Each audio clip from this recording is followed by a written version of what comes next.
Okay, hello everybody. We are still waiting for people to join, and we will start in about 1 to 2 minutes.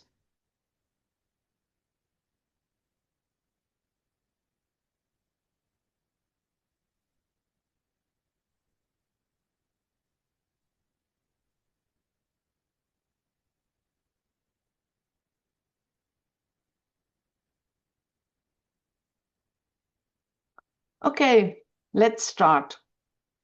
Good afternoon to everyone, and welcome you to our 2 days webinar, which is about strengthening synergies in advancing coherent policies for climate and biodiversity in the agriculture and food sector. My name is Martina Fleckenstein. I'm the Global Policy Director for Agriculture and Food with WWF International in our global program on agriculture and food systems. And it's a pleasure for me to guide you through this important and I think very timely webinar. Across the world, agriculture and food systems are under immense pressure. They must produce more food for a growing population, while at the same time facing the impacts of climate change and limited natural resources. And food systems, and I think it's a lot of you know this, they are at the same time the major driver for climate change, for biodiversity loss, land degradation, and at the same time they hold a lot of powerful solutions. Applied in the right way, these solutions could support to climate mitigation and adaptation. It could support restoration ecosystem, safeguard biodiversity, and secure nutrition and food for all. But what are the levers to scale up this solution? And that's what we want to talk today. It's about the climate commitments under the Paris Agreement, the nationally determined contribution. It's the national adaptation plans, and also not to forget the national biodiversity strategy and action plans, which is the implementing instrument for the global biodiversity framework, and the UNCCD land degradation neutrality targets. Having said this, we have the biodiversity, the climate, the land. What we are missing very often is a coherent policy that could be more effective and move things more faster on the ground. What we need for this ambition, which have been given from the governments, and to scale up this transformative process for nature-positive agriculture and food system, is a coordinated implementation of measures, and we need accessible practical tools. And that's what we want to talk today about. You will hear about how we could unlock the synergies across the Rio Conventions. There is an urgency also if you look towards 2030. We need to accelerate the implementation on the ground of nature-positive agriculture and food system. And today we learn about new guidance and toolkits which have to be signed over the last years and the last months and should really help the implementation on the ground. And it's a pleasure to me to introduce our first speaker, Oliveros. He is the executive coordinator of the Agroecology Coalition, a coalition which was set up during the UN Food System Summit, nowadays with members over 50 countries being a member and more than 350 organizations, with a target to scale up agroecology practice that protect biodiversity, improve livelihoods, and combat climate change. And Oliver will talk about the importance of building synergies across the Rio Convention and show the opportunities which are offered by agriculture and food system. Oliver, over to you. Thank you.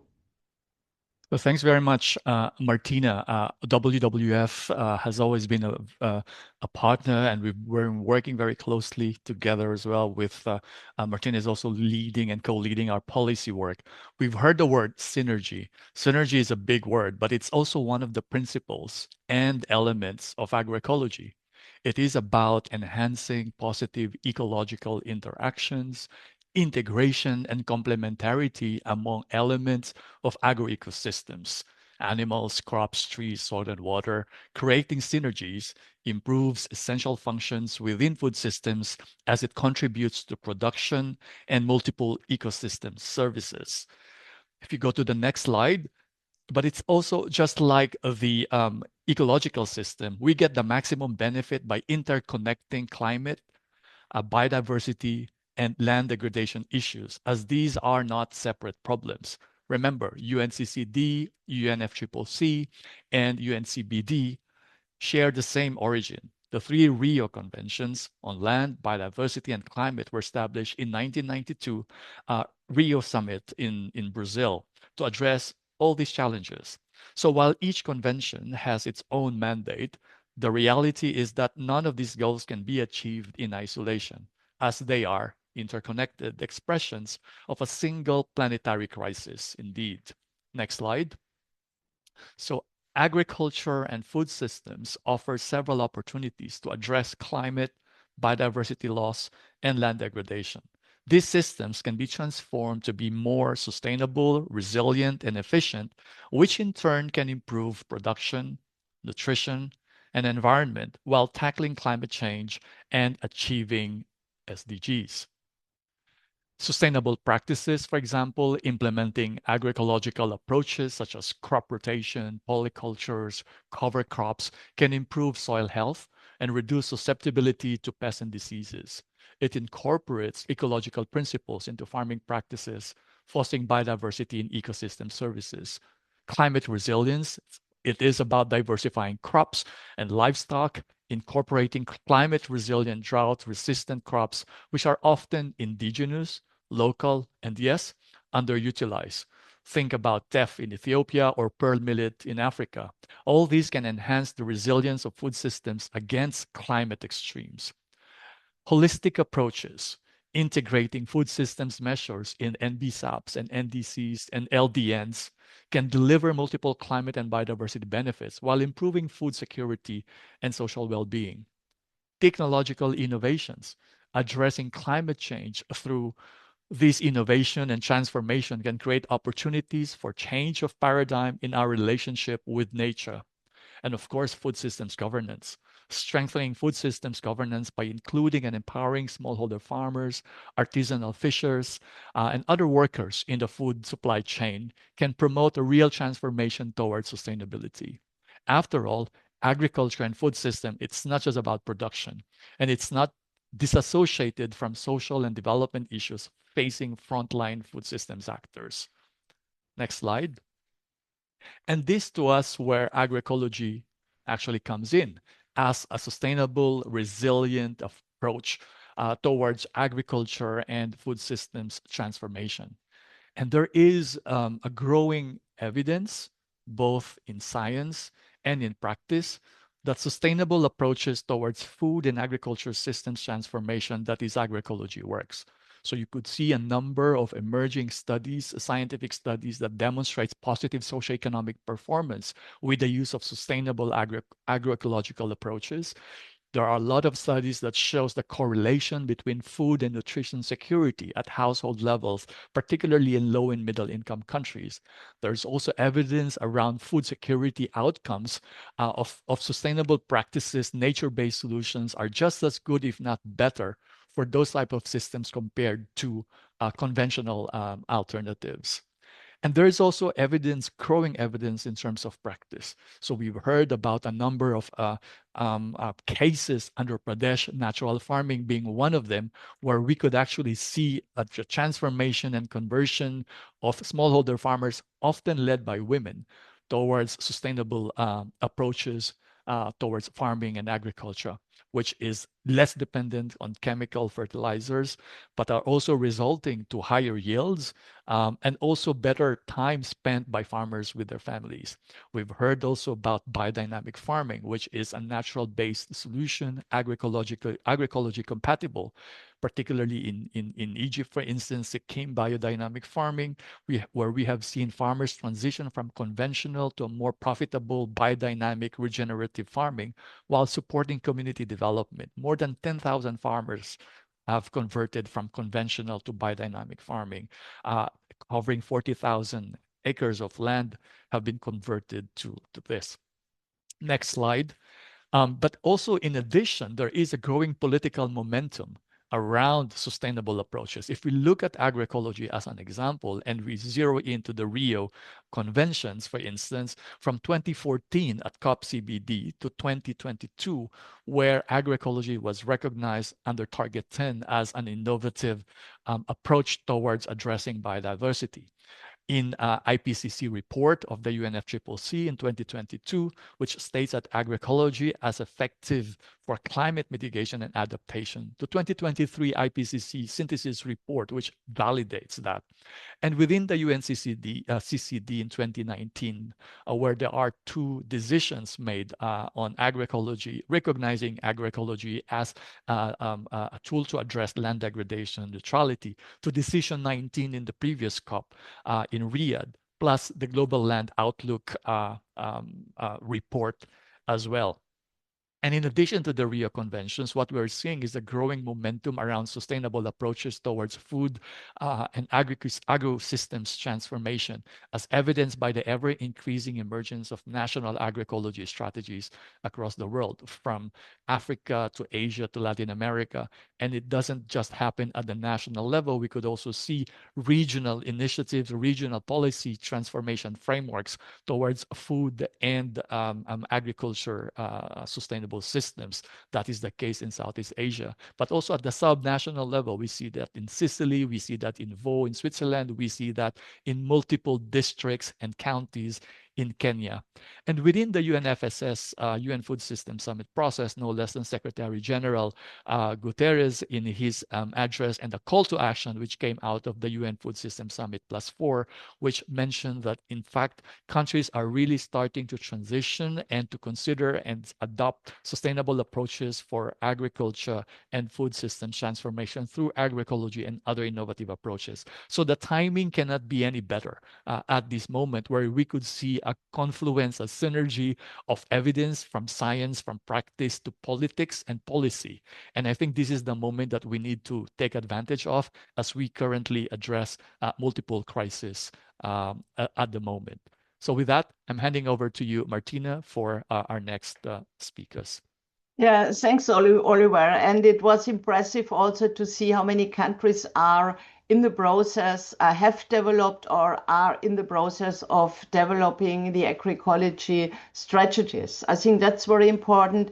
And a second short remark on the synergy topic, which is also, I think, important to know that the UN liaison group, this is from the three Rio Convention, they had meetings last year and they talked about the synergies, and one of the connector which is seen is food and agriculture system. And in this context, agroecology plays an important role.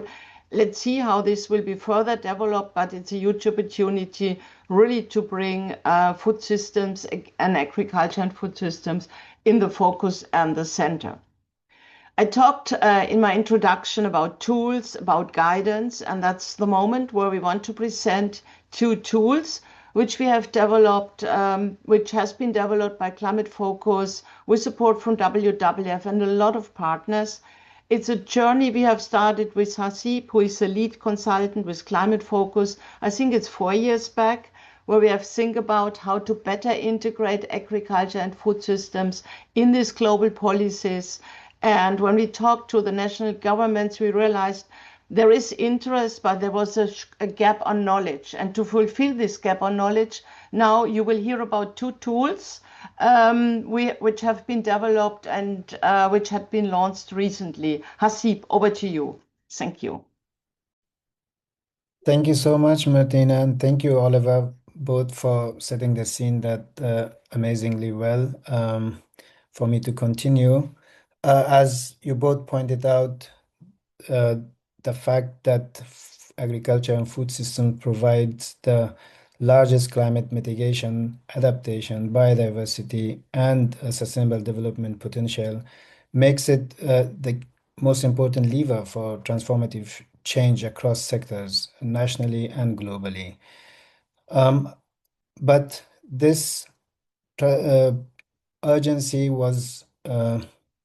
didn't come out of nowhere. It's thanks to the work of many civil society organizations, thanks to the work of United Nations Food and Agriculture organizations and other actors and stakeholders in this space. Martina quickly noted our work over the past 4 or 5 years, together with many other partners under our umbrella initiative, the Food Forward Initiative. We have developed many resources to support policymakers, to support decision makers in taking a holistic food systems approach to climate mitigation, adaptation, and biodiversity policymaking and implementation. And you can see some of these resources on the screen. Among these resources, there are two tools that we developed over the past 2-3 years that we would like to highlight today. And they are both web-based tools. One is called Nature Positive Agriculture and Food Systems Toolkit. One is Food Forward in DCs and in BSAPs tool. One provides policies and guidance on implementing those policies. One provides a variety of tools and case studies to support those policy implementation and progress monitoring.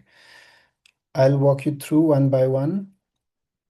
The first one, Food Forward in DCs and in BSAPs. This is a journey that we started back in 2023, where we first developed a policy tool called Food Forward in DCs, and we have now updated this to include guidance and related material in BSAPs under the CBD as well. This is an interactive web-based tool. Again, it was developed in 2023, launched in 2024, and we updated it, expanded it recently. It is a consolidated collection of policy options across 5 intervention areas in agriculture and food systems. It supports decision makers in enhancing NDCs in BSAPs and in implementing NDCs and in BSAPs for food system transformation based on their national priorities and local contexts. Again, it was a collaborative approach led by WWF Climate Focus, but in partnership with many others, including the NDC Partnership, Agroecology Coalition, FAIR, BioVision, UN Environment Facility, with technical support from FAO and others. The website has a landing page. This is the landing page. So when you open the URL, foodforwardindcs and nbsubs.panda.org, you end up in this landing page with very simple menus. You can choose the language that you would like to use the website. Here on the right corner, it can be changed from English to French, Spanish as well, and we'll add other languages in due course. You can explore various policy options. There are 37 policy options right now hosted on this website. And when you click on the policy options, you can explore all policy options. And there is a menu that includes other resources and pages that tells you about why we need to take action on food system, what are NDCs, what are NBSAPs, and how can this tool support you in that process of enhancing and implementing NDCs and NBSAPs. And it provides an interactive diagram, Sankey diagram of the linkages between action in agriculture and food system and these global goals on climate and biodiversity. There's also a page about this tool. Users can click here to know more about the tool, who developed it, and the process of developing and how it can be used by users. The most important button on the landing page is Get Started. Here, once you click this, then you will be exploring 37 policy options across 5 intervention areas.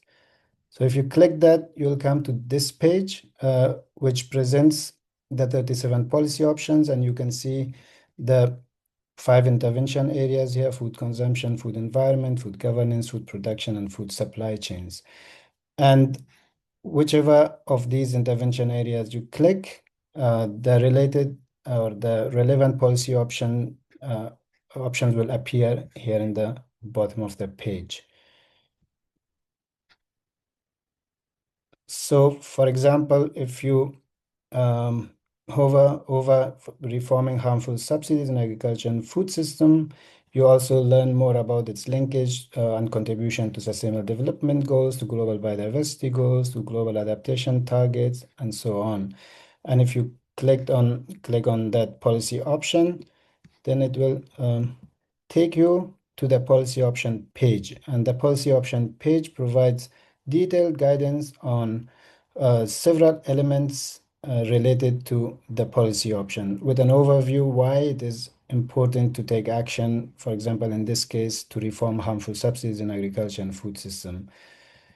It provides guidance across different elements. As I mentioned, it provides concrete measures that policymakers can implement. It provides enabling governance measures to support the concrete measures implementation. It provides tools and guides to support the implementation.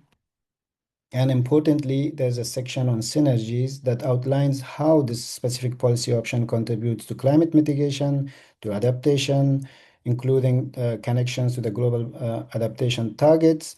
It provides linkages to the biodiversity benefits and to the global biodiversity framework targets, the 23 framework targets under the global biodiversity framework. It also outlines contributions to the various sustainable development goals.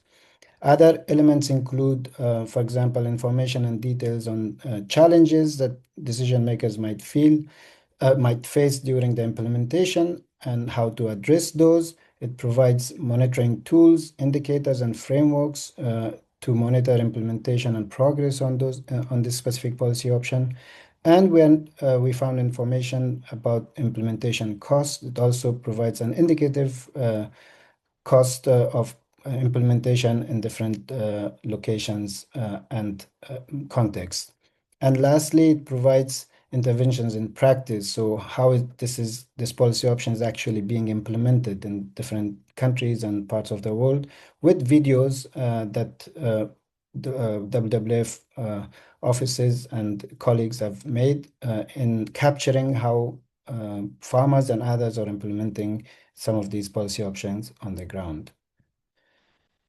There's also a page, as I mentioned, that provides a Sankey diagram, an interactive diagram that shows how these 37 policy options connect to the various global goals on climate change, so the adaptation goals under global goal for adaptation, the sustainable development goals, as well as the 23 targets under the global biodiversity framework. Users can use this to see, hover again to, if you click on a specific policy option, you can see the connections to the various targets and goals under these conventions. Here, for example, you can also choose a specific global biodiversity framework target to see which policy options relate to that or contribute to that GBF target. And you can play around and see various ways to interact with the Sankey diagram to understand the connections between the 37 policy options and these global goals. And lastly, there is a page where you can provide your email and agree to be updated on any updates related to the website. You can also explore other pages that I mentioned in the beginning, such as about this tool, what are indices, what are in BSAPs, and why it's important to take action on food systems for global goals. That was the first tool. The second one is this Nature Positive Agri-Food System Toolkit, which hosts 356 tools and resources that can support decision makers in implementing those 37 and other policy options in different contexts. These resources include guidances and frameworks, technical tools for mitigation, adaptation, biodiversity. It includes partnerships, platforms, and initiatives that decision makers and policymakers can join and participate in. It also includes examples of NDCs, national adaptation plans, and in BSAPs. It's again an interactive toolkit. It provides various ways to interact with it. You can explore, for example, all tools. When you click on all tools, the list of those 356 tools will appear with details. you can also choose to explore it via guided discovery. And this, I'll walk you through how it works. And third way to explore it is just directly going to case studies. So understanding how NDCs and examples of NDCs and NBSABs and NAPs have been drafted considering agriculture and food system potential and policy options. And lastly, there's a page about, again, this provides more detail on how this toolkit was developed, who are the partners who collaborated on this, and who are the contributors.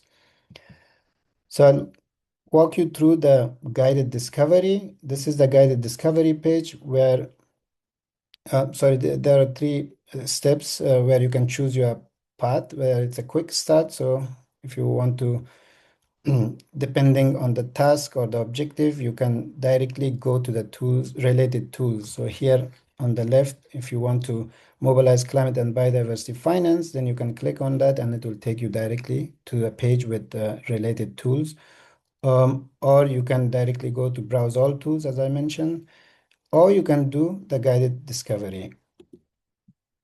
And if you choose the guided discovery option, then there will be four steps to reach to the tool and the resource that you think or you find most useful and relevant to your policy. So first you need to decide as a user what is your primary goal, whether it's adaptation and resilience in agriculture and food systems, or emission mitigation, or mobilizing finance, or it's up to the user to decide the policy, the primary goal.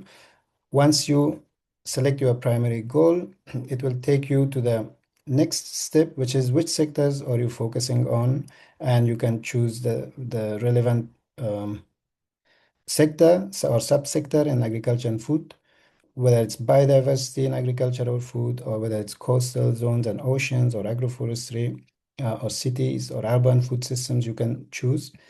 And then third, where are you working? So this is the specific regions you are currently working, in case there are tools that are specific to that region or resources that are specific to that region, and you can choose. You can also choose all regions if it's for global purposes, or you don't necessarily want to focus on a specific region.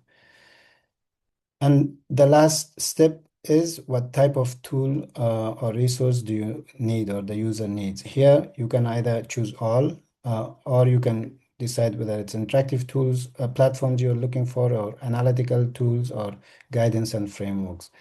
And based on your selection, then you will be taken to the page with the list of identified tools for your purposes based on those four steps. The initial page provides this brief overview of the tools that are relevant, and then if you click on it, it will expand. It will give a description of the tool and details on the sectors, the regions, and the types of activities that it can support. There is also a section or a page within the website that I mentioned about examples or case studies, and these are case studies including examples of NDCs and how they are including agriculture and food system policies and measures. There are examples of national adaptation plans and examples of national biodiversity strategies and action plans. We have analyzed quite a number of these in detail and provide examples of how they were developed and what are the contents and how they're being planned to be implemented. It also includes this real-world examples of programs and projects that are being implemented across the world to support the implementation of these three strategies. So that was the Nature Positive Agri-Food System Toolkit.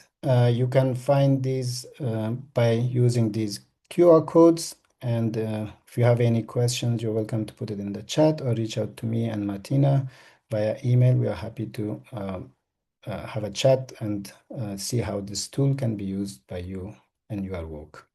Thank you very much. I'll hand over back to you, Martina. Yeah, thanks, Haseeb, and thanks for guiding us through the two tools. I could maybe add that we also have pilot tested the tools. We had dialogues on the ground, and even we have now the NDCs and the submitted. There is a lot of information who could help member states, decision makers on the ground to really have a deeper dive and to learn about really concrete measures, how to implement. And just an outlook, we are also looking on or working on a tool which helps to connect all this with the finance aspect, because without financing, it will be a problem also to implement on the ground. Thanks, Haseeb, and thanks to the team who has helped us to develop. Also, FAO was involved, and I see some of the colleagues who are participating in this call have also been involved in the further development. So we have started this journey, it has not been ended. And in this context, we also discussed to have a deeper dive on diets. And I'm very happy to have Stephanie now in our call. Stephanie is leading the UN policy manager is UN policy manager as ProVeg International, and she really promotes policy change at national, regional, and global level with a focus on diets. And Stephanie, over to you to talk through the diet toolkit, which is also an add-on to the existing toolkits. Over to you. Thank you. Thank you so much, Martina. And it's, a pleasure to present today to our audience the Diets Toolkit, an NDC and NBSAP's guide for healthy and sustainable diets. And I hope to whet your appetite a little bit so that you go and explore the toolkit in more depth after this webinar. Next slide, please. So very briefly, in terms of what I'll cover today, is I'd like to start with why diets matter for NDCs and NBSAPs. And then the second part, we'll look at the Diets Toolkit, what it's about, and how it can help to bridge the gaps. Next slide. But to kick off, first of all, I'd like to say that healthy and sustainable diets, it's a term that, well, we could say there's no definition to rule them all. And what we mean by that is that, like really all activities within the food system, diets and consumption behaviors are influenced by different socioeconomic, but also environmental drivers. And so that means really there's no single definition of a healthy and sustainable diet that can be applied universally. And of course, then policies, including dietary guidelines, should be really tailored to reflect regional variations in food systems, but also local needs and cultural preferences. So then the question is, what can we agree on? And I think we can definitely say that diets contribute hugely to multiple outcomes. So to health and nutrition, but also to environment, and also questions around equity and justice. And it's really important here to see diets as a way that we can strengthen synergies and also minimize trade-offs within the food system. And you can see there on the side, I won't go in detail, but colleagues from FAO, for instance, but also the Eat Lancet Commission have developed some definitions around what a healthy and sustainable diet can look like. Next slide, please. So why do diets matter for NDCs and NBSAPs? Next slide. So we know that from the growing body of scientific evidence that is there and that's been there for some time, we know a global shift towards healthier and especially more plant-rich diets really matters for the climate. It could cut greenhouse gas emissions from food systems by more than half, for instance. It matters for biodiversity, reducing land use for food production by up to 75%. And finally, it also matters for people. The Eat Lancet Commission report that was published just last October showed that a shift to more plant-rich diets globally could lead to a reduction of 15 million premature deaths each year. Now, while there is this growing recognition that food systems are crucial for climate and biodiversity action, there has in fact been, I would say, a limited consideration for sustainable and healthy diets as a policy priority in NDCs and NBSAPs. So if we look at the figures for 2025, 2026, for instance, we can see, 94% of the latest round of NDCs included at least one measure related to food systems. However, only around a quarter, so 28%, which is about 16 of the submitted NDCs, actually include a measure for sustainable and healthy diets. Now, that is definitely a big increase to the last round of NDCs when it was just 7%, but still we can see almost 3/4 of NDCs don't have a measure on diets. And it's a bit of a similar picture if we look at NBSAPs. So there, only 41% or 27 of the NBSAPs and national targets that were released mention measures related to sustainable consumption or healthy diets.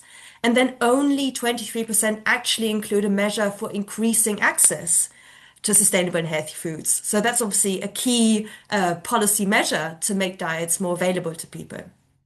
Next slide, please. So the question is, how can the Diets Toolkit then help to bridge this big gap? Next slide. I'd like to give you here just a very brief overview then of what the Diets Toolkit is and what it can offer. So it's designed to be a really practical and easy to use policy guide to support both policymakers but also other stakeholders. And it was developed by our colleagues here, Haseeb from Climate Focus, commissioned by ProVeg International, but also in collaboration with WWF and other selected external reviewers. And so the toolkit really helps to integrate and implement policy measures for sustainable and healthy diets into NDCs and NBSAPs. Now, it's important to also highlight that it's not a prescriptive tool, so it means users can identify relevant policy measures and guidance considering their national priorities and their contexts. And it really builds on existing resources, tools, and guidance and brings those into this focus on diets in particular as a policy intervention area that has not extensively been treated in other tools. Next slide, please. So in terms of the structure, it's quite simple, really. It sets out with the context. So really beginning to identify what is the role of sustainable and healthy diets in a food systems transformation. Why are they so important? And it also talks about their relevance, particularly then for NDCs and NBSAPs as the ways of countries implementing the changes that we need to see globally.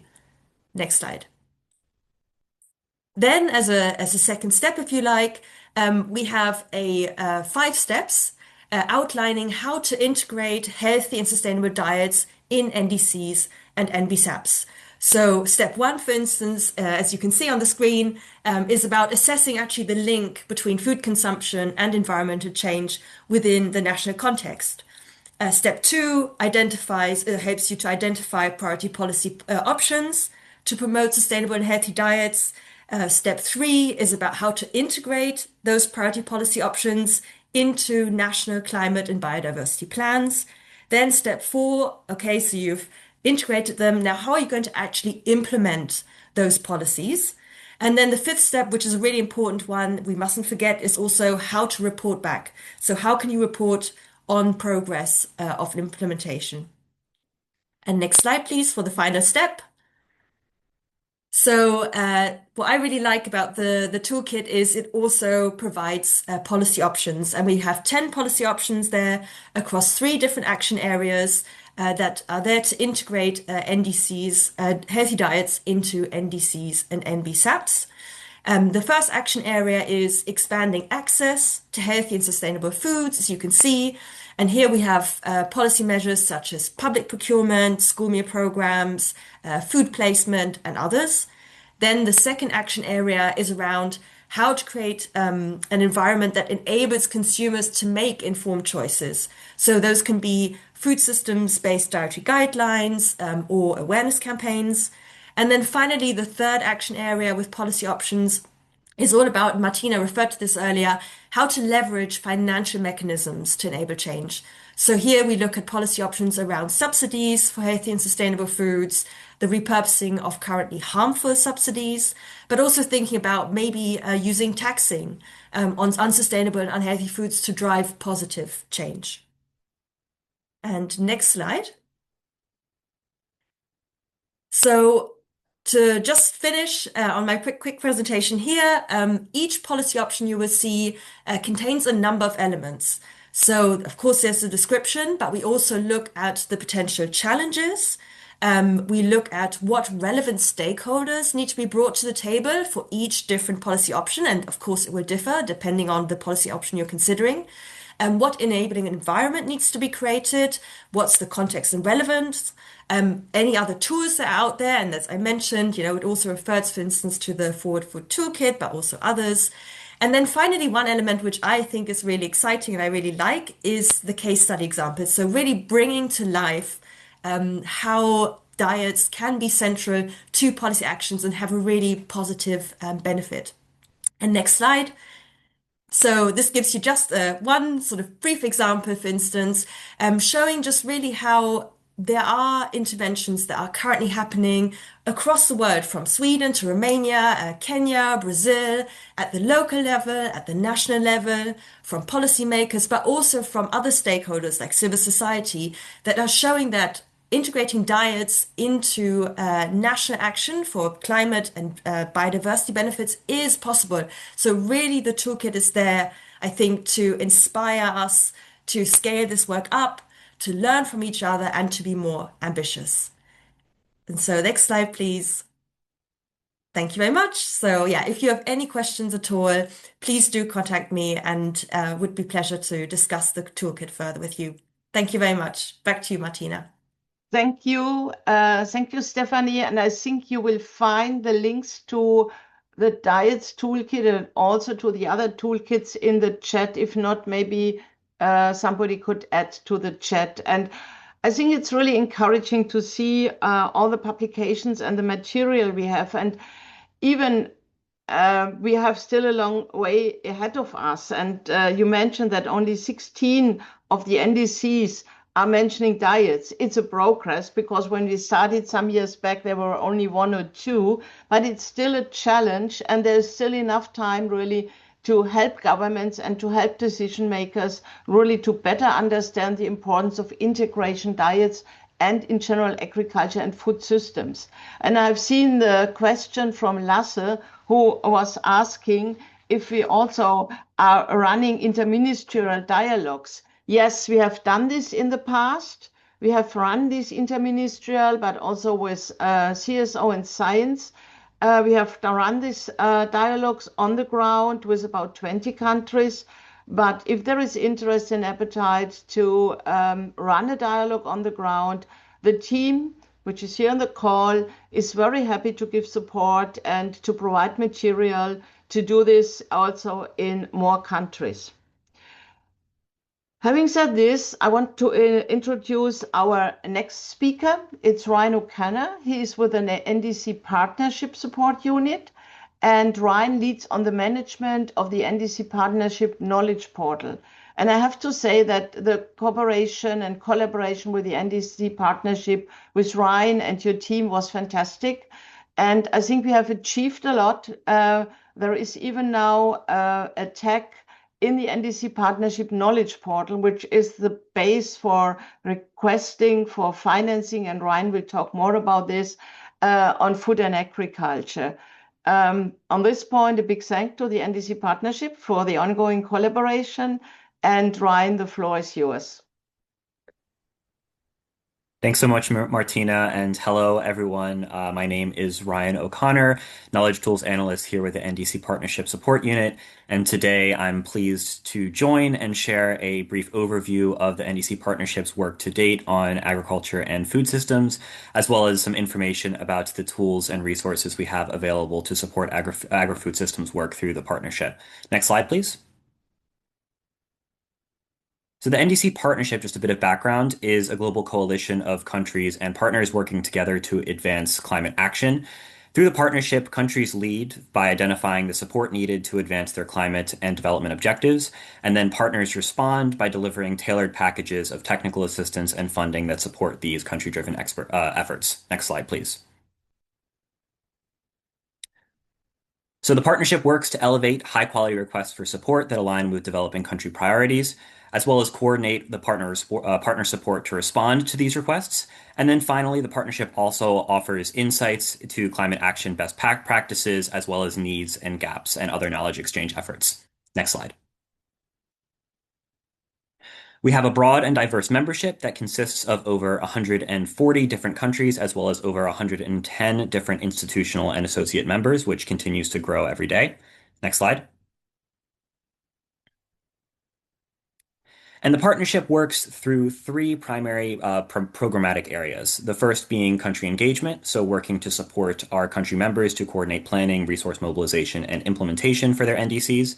Knowledge and learning, which is sharing trends and lessons learned, as well as best practices for NDC planning and implementation.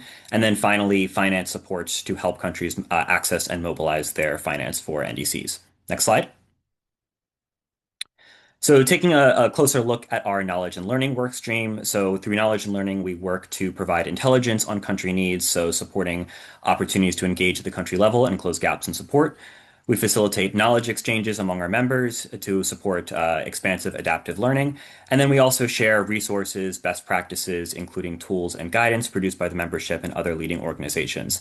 And it is in this capacity through our knowledge and learning work that I'm joined today to share a bit of information about food systems and agriculture work. Next slide. So with that, I'd like to turn to share a bit of information about the work that we've done to identify food systems challenges and opportunities to date. So about a year and a half ago now, the NDC partnership convened experts from 22 leading organizations working in the food system space to identify gaps and opportunities around food systems work ahead of the NDC 3.0 submission cycle. So we worked with both WWF and Climate Focus at this time to produce a trends report to identify these challenges and opportunities. Key challenges that we found coming out of this conversation included gaps in common understandings of food systems, so understandings of definitions that limited the effectiveness of food systems related implementation and activities. Challenges related to ministerial alignment and multi-stakeholder coordination. So speaking to the broad scope of food systems work that encompasses a wide variety of sectors, topics, and line ministries can often prove as a barrier to implementation.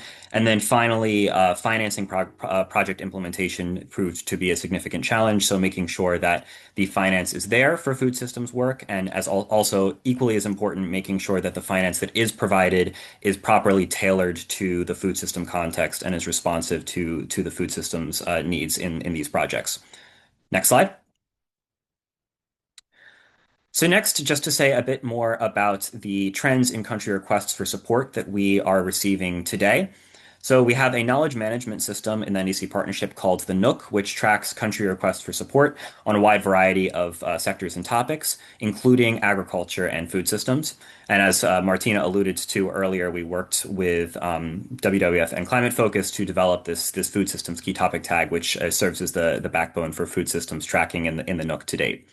So looking at both agriculture and food systems requests, we can see that over 1,200 agri-food requests have been submitted by 88 different countries since 2018, and we received the largest volume of these requests in 2024 ahead of the NDC 3.0 cycle, so around the same time that we were working with partners to identify these key challenges and opportunities in the agri-food system space.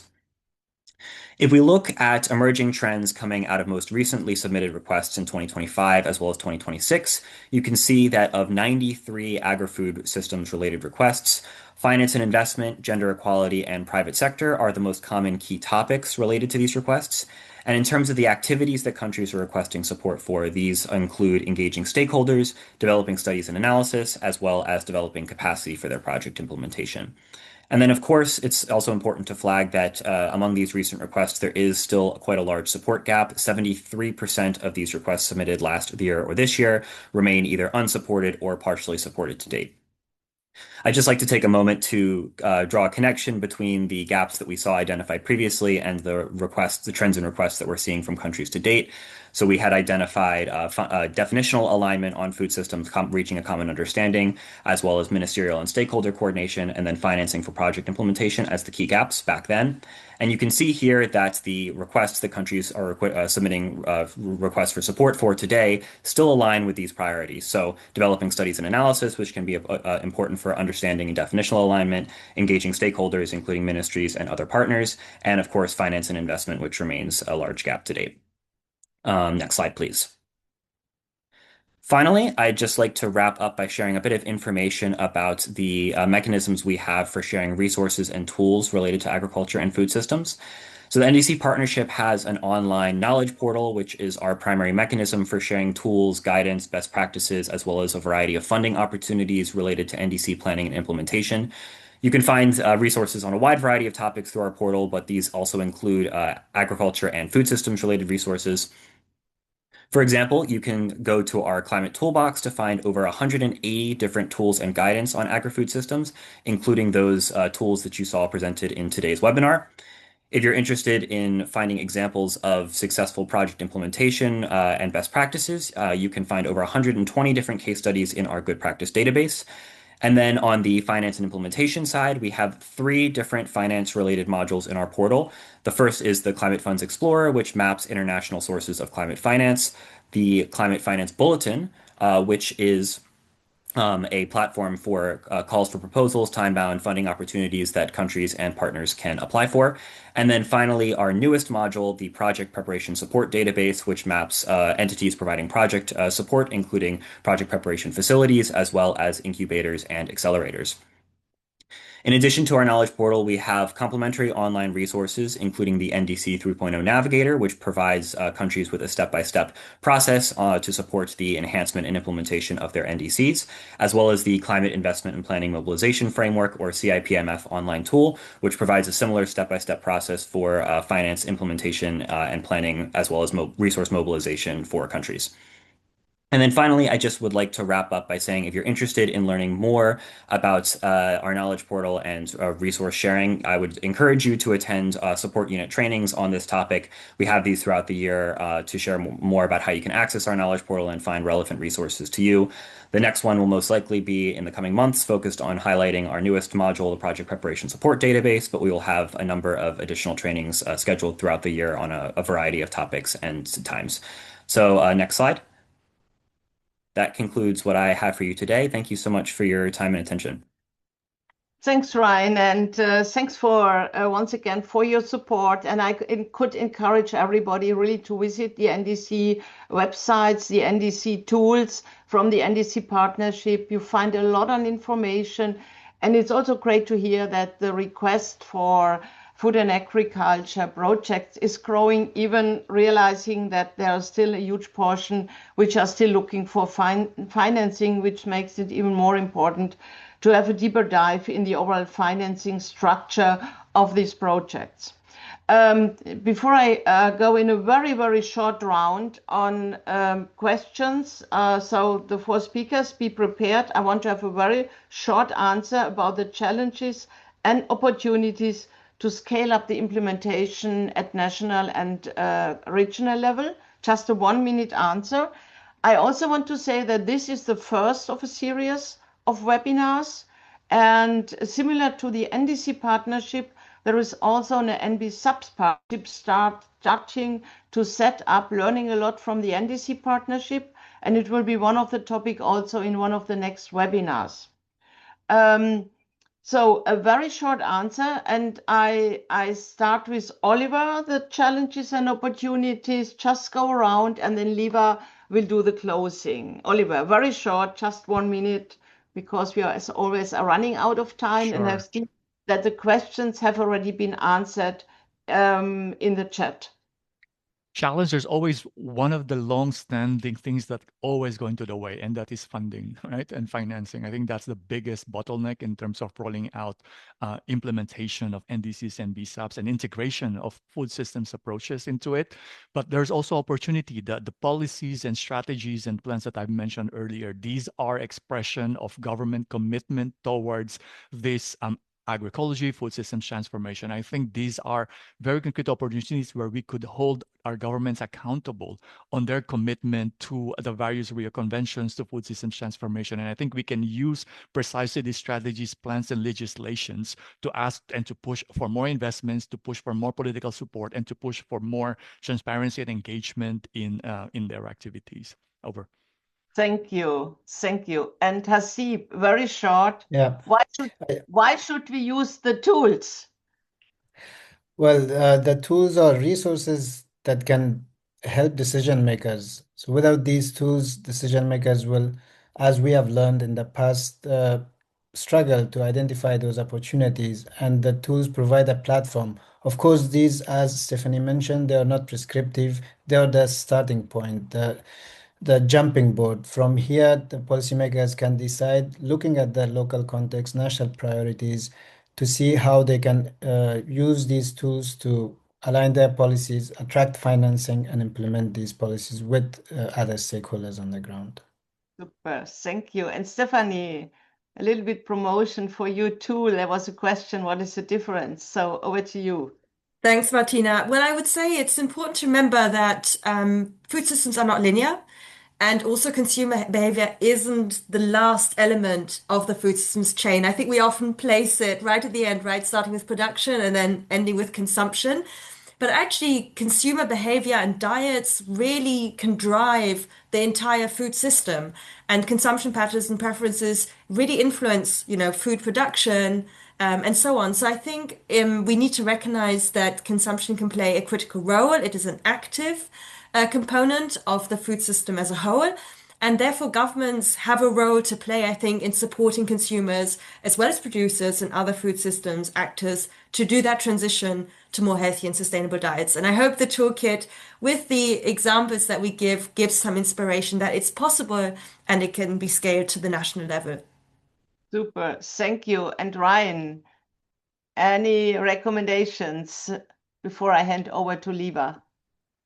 Yeah, no, thank you, Martina. I think you asked a good question because it is aligned with the challenges that I had already shared in my presentation. So I'm glad to see that is resonating as well. But yeah, I mean, I think in terms of these challenges, to sort of reiterate what I had said previously, making sure that that finance is there for food systems implementation is obviously critical, but also making sure that it's tailored and that the implementation is well coordinated across the many actors that are working in this space is definitely I think an ongoing challenge. But in terms of opportunities, I think it's important to recognize that there is a growing attention and demand for food systems work in this space. We're getting, as I mentioned, a ton of country requests related to agriculture and food systems that continue to grow, and also a lot of interest from countries and partners to make sure that this space is elevated and that we're working to align food systems work with climate priorities. So I think just sort of leveraging that momentum to do everything that we can to make sure that the work is well aligned and well planned out, and that the financing is there and well tailored to the country needs. Over. Yeah, thank you, Ryan, and thanks again for all the support from the NDC partnership. And now, Liva, it's up to you to close this session. Liva Kaguru is the Natural Resource Officer in the Office of Climate Change, Biodiversity and Environment at FAO, and FAO was always a strong partner on this journey. And will be a partner in the future. So over to you, Liva, for closing the webinar. Thank you for joining. Thank you, Martina, and thank you to all speakers and participants for such a forward-looking discussion. And as I conclude today's discussion, one message to me stands out quite clearly. And it's also nothing new. It's something that we've known already for some years, right? And have been discussing that agri-food systems are not just part of the climate and biodiversity and land degradation challenge, they are also the central part of the solution. And across FAO's engagement in the Rio Conventions, a consistent message has also emerged. So we will not achieve the targets of the Rio Conventions without transforming how we produce, how we process, and how we consume the food. And agri-food systems sit at the heart and has all those interconnections of the climate, biodiversity, as well as land degradation and food security and livelihoods. And this precisely is where the solutions can deliver the greatest impact. So in FAO, we support countries transforming agri-food systems to deliver both climate change adaptation and mitigation, while also ensuring alignment with the national targets across the Rio Conventions. So, of course, the NDCs, NAPs, MBSAPs, and land degradation strategies. We also offer tools and data and technical support to help countries to implement these national policies, as well as to mobilize finance and design nature-positive, resilient agri-food systems aligned with with these Rio Convention targets. And all these materials are also available on FAO's Climate Change Knowledge Hub. And also, we are really proud to have supported the development of the two of the tools that were presented today, the Food Forward Toolkit and Nature Positive Agri-Food Systems Toolkit. So to conclude, what today's dialogue has reinforced is that coherence is no longer optional. It's essential. So policies for climate, biodiversity, and land and food systems must work together and not in isolation. And hopefully this session and the forward session and all our work will help to also bring us together to integrate all the synergies of the Rio Conventions to address the challenges of the agri-food systems. So thank you very much. Back to you, Martina. Thanks, Liva, and thanks everybody for participation. Let's stay in touch, and I wish you all a nice evening, rest day, and see you hopefully in our next webinar. Bye.